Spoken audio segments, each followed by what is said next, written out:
Hello વિદ્યાર્થી મિત્રો, કેમ છો? સ્વાગત છે આપણું પોતાની યુટ્યુબ ચેનલમાં. આજે આપણે શીખવાના છીએ સિંગલી આરસી બીમની ડિઝાઇન એનાલિસિસ આપણે પહેલાં જોઈ ગયા છે વિદ્યાર્થી મિત્રો. ચલો શરૂ કરીએ. તો design a singly RC beam of rectangular with effective depth equal to twice the width of the beam, એટલે કે જે બીમની વિડ્થ છે એના ડબલ એની ડેપ્થ છે. ઓકે, તો 2b is equal two D થશે વિદ્યાર્થી મિત્રો, એટલે D is equal two 2b. To resist a factor moment 120 kN into meter, use M20 and Fe415. Okay, તો ચલો સોલ્યુશન કરીએ. Design as a balance section. હા મિત્રો, જ્યારે આપણે ડિઝાઇન કરીએ ત્યારે આ સ્ટેટમેન્ટ લખી જ દેવાનું. તો હવે આપણે ડિઝાઇન કરવા માટે એમયુની જરૂર પડશે, એમયુ લિમિટની. તો આપણે એમયુ લિમિટની આ જે ફોર્મ્યુલા છે SP60 પેજ નંબર 10 અને ટેબલ નંબર સીમાં આપેલી છે. અને આ જે 0.138 છે એ ફક્ત Fe415 માટે છે. જ્યારે તમે ટેબલ ખોલશો ત્યારે તમને આઈડિયા આવી જ જશે. તો D is equal two 2b આપણે આગળ જોયું એ પ્રમાણે. પછી એમયુ અપોન એફસીકે બી કૌંસમાં 2bનો હોલ સ્ક્વેર. જ્યારે આપણે ડી છે અહીંયા, તો ડી ઇઝ ઇક્વલ ટુ આપણે 2b લીધું છે, તો ડીના અહીંયા ડીની જગ્યાએ 2b લખી શકીએ વિદ્યાર્થી મિત્રો. તો mu limit upon FCK B કૌંસમાં 2bનો whole square is equal to 0.138. હવે વિદ્યાર્થી મિત્રો, mu limit upon FCK B into 4b square છે. અહીંયા વિદ્યાર્થી મિત્રો હોલ સ્ક્વેર છે એટલે 2નો સ્ક્વેર થશે, એટલે અહીંયા 4 આવશે મિત્રો. પછી એને બી અને બી સ્ક્વેર એટલે બી ક્યુબ થઈ જશે વિદ્યાર્થી મિત્રો. એટલે MU limit upon FCK into 4 into B cube is equal to 0.138. Okay, હવે આપણે બીને કરતા બનાવી દીધું છે. બીને કરતા બનાવીને જવાબ લાવી દીધો છે 2 to 1.5. અને 2 to 1.5 સારું ના લાગે એટલે 230 લઈ લીધું છે વિદ્યાર્થી મિત્રો. એ આપણે પણ રાઉન્ડ ઓફ કરતાં શીખી જવાનું છે.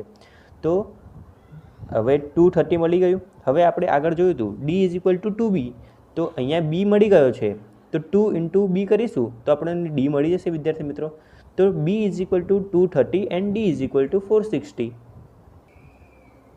હવે વિદ્યાર્થી મિત્રો બી અને ડી મળી ગયા છે, તો આપણે ફાઇન્ડ કરીશું એએસટી. એએસટી એટલે area of still in tension. તો એએસટી માટે આપણને જરૂર પડશે એફસીકેની અને એફવાયની. એફસીકે અને એફવાય ઉપરથી ખબર પડશે કે આપણે એમયુ બાય બીડી સ્ક્વેરનું કયું ટેબલ જોવાનું છે. તો આપણે એફસીકે 20 અને એફવાય 415 આપેલું છે બરાબર. તો SP60 અને પેજ નંબર 48 જોવાનું છે વિદ્યાર્થી મિત્રો ફોર એફસીકે 20. ઓકે, તો હવે આપણે એએસટી શોધવા માટે સૌપ્રથમ પીટી શોધવું પડશે. હવે PT is equal to MU by BD square is equal to 120 into 10⁶ એ આપણને રકમમાં આપી જ દીધેલો છે વિદ્યાર્થી મિત્રો, અપોન 230 ઇન્ટુ 460નો સ્ક્વેર જે આપણે શોધીને લાયા. ઓકે, ઇઝ ઇક્વલ ટુ આપણને જવાબ મળશે આનો 2.46. હવે વિદ્યાર્થી મિત્રો આ 2.46નું કરવાનું શું છે? હવે 2.46 મળ્યા બાદ SP60 પેજ નંબર 48 ઉપર જતું રહેવાનું છે વિદ્યાર્થી મિત્રો. હવે વિદ્યાર્થી મિત્રો આપણો એમયુ બાય બીડી સ્ક્વેરનો જવાબ આવ્યો તો 2.46. તો અહીંયા 2.46 આઈ હોપ તમને દેખાતું હશે. તો આ એફસીકે 20 માટે એમયુ બાય બીડી સ્ક્વેર આપણો આવ્યો 2.46 અને એફવાય છે આપણો 415. તો અહીંયા આપણે મેચ કરવાનું કે 0.823 આવે છે આપણો પીટી. તો અહીંયા આપણે પીટી લીધો 0.823. ઓકે, તો હવે એએસટી માટેનું સૂત્ર છે પીટી બીડી બાય 100. હવે આપણે પીટી મળી ગયો, પીટીની વેલ્યુ પુટ કરવાની, બીની વેલ્યુ પુટ કરવાની, ડીની વેલ્યુ પુટ કરવાની, એટલે આપણો એએસટી મળી જશે આપણને 870.73 mm². ઓકે વિદ્યાર્થી મિત્રો, હવે આપણે આ એએસટી મળી ગયો, એરિયા સ્ટીલ ઓફ ટેન્શન મળી ગયો બરાબર. હવે આપણે કેટલા ડાયામીટર પ્રોવાઈડ કરીએ, કેટલા ડાયામીટરનો સળિયો પ્રોવાઈડ કરીએ કે જેથી આપણો આ એએસટી છે એ જળવાઈ રહે. તો આપણે એ જોવા માટે SP60 પેજ નંબર 229 ઉપર જઈશું વિદ્યાર્થી મિત્રો. હવે વિદ્યાર્થી મિત્રો આપણે SP60 પેજ નંબર 229 ઉપર આવી ગયા છે અને આપણો એએસટી આવ્યો તો 870.73 સમથિંગ આવ્યો હતો. તો હવે આપણે એટલા તો કેટલા સળિયા પ્રોવાઈડ કરીએ કે 870 એએસટી આવી જાય. તો હવે આનાથી આ એએસટી ઉપર જઈ શકીએ છીએ, નીચે નથી લઈ શકતા.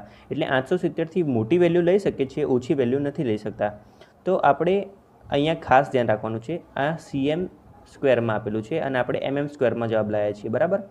તો આપણે 20ના 3 સળિયા લઈએ તો 942 mm² થઈ જાય વિદ્યાર્થી મિત્રો, જે ઇનફ છે. 870થી વધારે પણ છે, તો આપણે 20ના 3 સળિયા પ્રોવાઈડ કરીશું. અહીંયા નંબર ઓફ બાર આપેલા છે, અહીંયા નંબર ઓફ ડાયામીટર આપેલા છે, અને આ ASTની વેલ્યુ આપેલી છે. હવે આપણે જે ASTની વેલ્યુ આપેલી છે એનાથી હંમેશા થોડુંક વધારે લઈને ચાલવાનું ફોર સેફર સાઈડ. તો આપણે 9.42 cm² એટલે કે 942 mm² આપણે AST પ્રોવાઈડ કરીએ છીએ, અને 20ના 3 સળિયા લઈએ છીએ વિદ્યાર્થી મિત્રો. ઓકે, તો અહીંયા આપણે પ્રોવાઈડ કર્યું એ રીતે કે provide 3 number of 20 mm diameter and AST 942 mm², જે આનાથી વધારે છે તો ઓકે. તો હવે આપણે અઝ્યુમ કરીએ effective cover is equal two 40 mm. તો ઓવરઓલ ડેપ્થ આપણે શોધી એ ઇફેક્ટિવ હતી.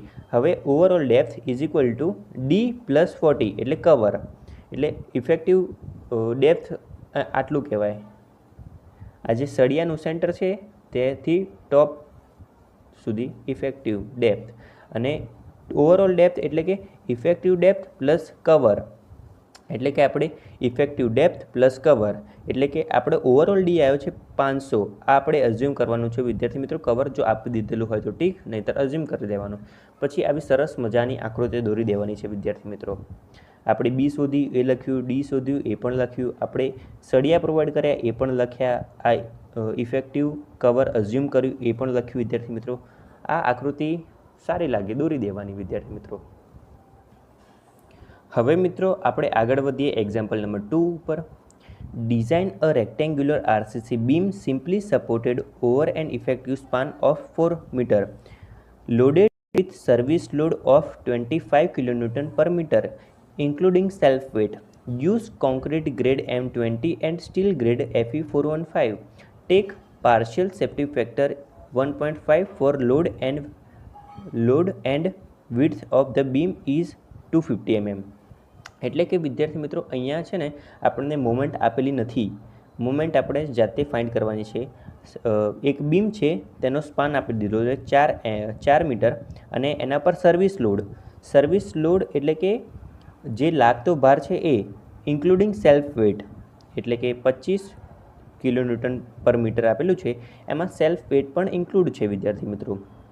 અને કોન્ક્રીટનો ગ્રેડ M20, સ્ટીલનો ગ્રેડ Fe415 અને પાર્શિયલ સેફ્ટી ફેક્ટર 1.5 આપી દીધેલું છે વિદ્યાર્થી મિત્રો.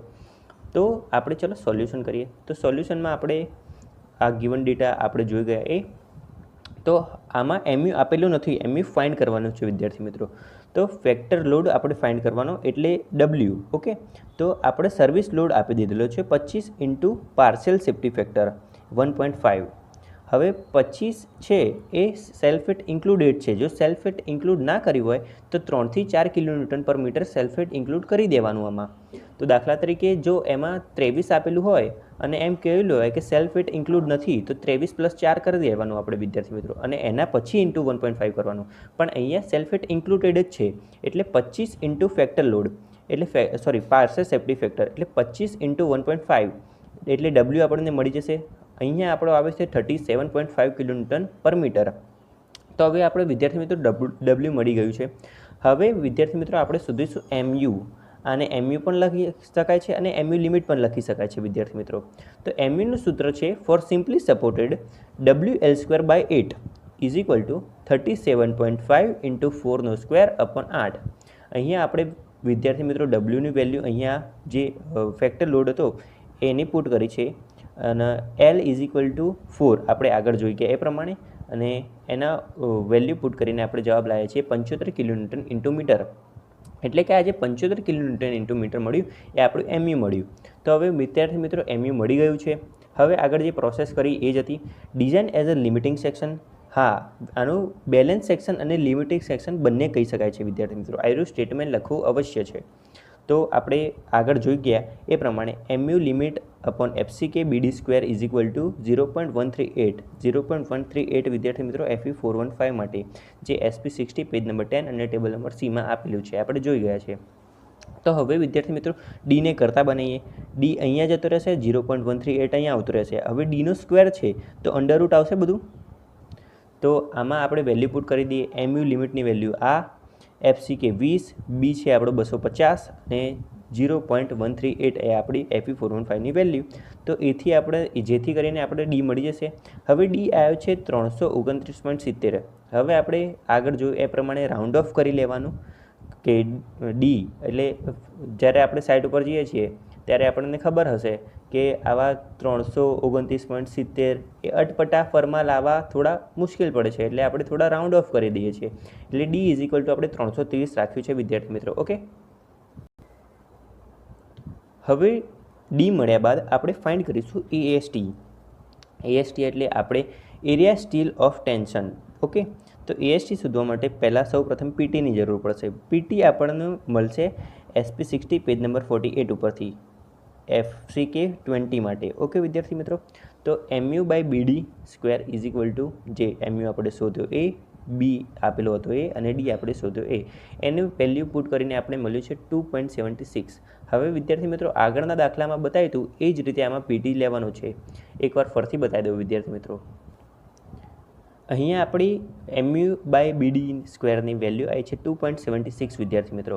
તો આપણે SP60 પેજ નંબર 48 ઉપર આ FCK 20ની વેલ્યુ માટે આપણે ટેબલ જોઈશું. આપણું MU/BD હતું 2.76 જે આપણું આવ્યું એ 2.76 અને Fe415 માટે વિદ્યાર્થી મિત્રો. ઓકે, તો 2.76 અને Fe415 જ્યાં મેચ થાય એ લેવાનું 0.955. ઓકે વિદ્યાર્થી મિત્રો, હવે જો વધારે આવે તો ગભરાઈ નહીં જવાનું. જો આપણે 2.80 આવ્યું તો ગભરાઈ નહીં જવાનું. જે છેલ્લી વેલ્યુ હોય એ જ લઈ લેવાની વિદ્યાર્થી મિત્રો. ઓકે, તો આપણે 2.955 લીધું છે, 0.955 લીધું છે પીટી. તો પીટી આવ્યું આપણું 0.955%. પીટી એટલે પર્સન્ટેજ જ આવે વિદ્યાર્થી મિત્રો ફોર Fe415 માટે. ઓકે, તો પીટી મળી ગયું છે વિદ્યાર્થી મિત્રો. હવે આપણે શોધીશું એએસટી, એરિયા સ્ટીલ ઇન્ટેન્શન. ઓકે, તો એએસટી શોધવા માટેનું ફોર્મ્યુલા નક્કી જ છે વિદ્યાર્થી મિત્રો, નોટ ડાઉન કરી કાઢજો. PT/BD/100. હવે પીટીની વેલ્યુ મળી એ, બી આપણું 250 અને ડી આપણું 330. એની વેલ્યુ પુટઅપ કરીને આપણે એએસટી લાવ્યા છીએ 788 mm². ઓકે વિદ્યાર્થી મિત્રો, તો 788 mm² માટે આપણે પ્રોવાઈડ કરીશું 4 16ના સળિયા. આપણે આગળના દાખલા પ્રમાણે જોયું એ પ્રમાણે જ આપણે સળિયા લેવાના છે વિદ્યાર્થી મિત્રો. એએસટી આનાથી વધારે જ હોવું જોઈએ વિદ્યાર્થી મિત્રો. તો આપણે 16ના 4 સળિયા પ્રોવાઈડ કરીએ તો આપણું એએસટી 804 mm² આવે છે વિદ્યાર્થી મિત્રો. આનું જે આપણે સળિયા પ્રોવાઈડ કર્યા એ આપણે SP60 પેજ નંબર 229 ઉપરથી લેવાના છે વિદ્યાર્થી મિત્રો. ઓકે, તો આપણે એએસટી મળી ગયું છે, સળિયા મળી ગયા છે. આપણે ઇફેક્ટિવ કવર અઝ્યુમ કરવાનું છે. તો ઇફેક્ટિવ કવર આપણે અઝ્યુમ કર્યું 40 mm, એટલે કે ડી ઇઝ ઇક્વલ ટુ 330 + 40, એટલે કે ડી ઇઝ ઇક્વલ ટુ 370 વિદ્યાર્થી મિત્રો. આ જે 330 છે એ ઇફેક્ટિવ ડેપ્થ છે અને એમાં કવર ઉમેરીએ એટલે કે ઓવરઓલ ડેપ્થ થશે.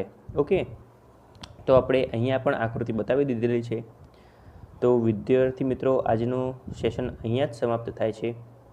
આશા રાખું છું કે તમને ખબર પડી ગઈ હશે. તો વિદ્યાર્થી મિત્રો આવા જ વિડીયો જોવા બદલ આ ચેનલને સબસ્ક્રાઈબ કરો, લાઇક કરો અને શેર કરો. Okay, thank you.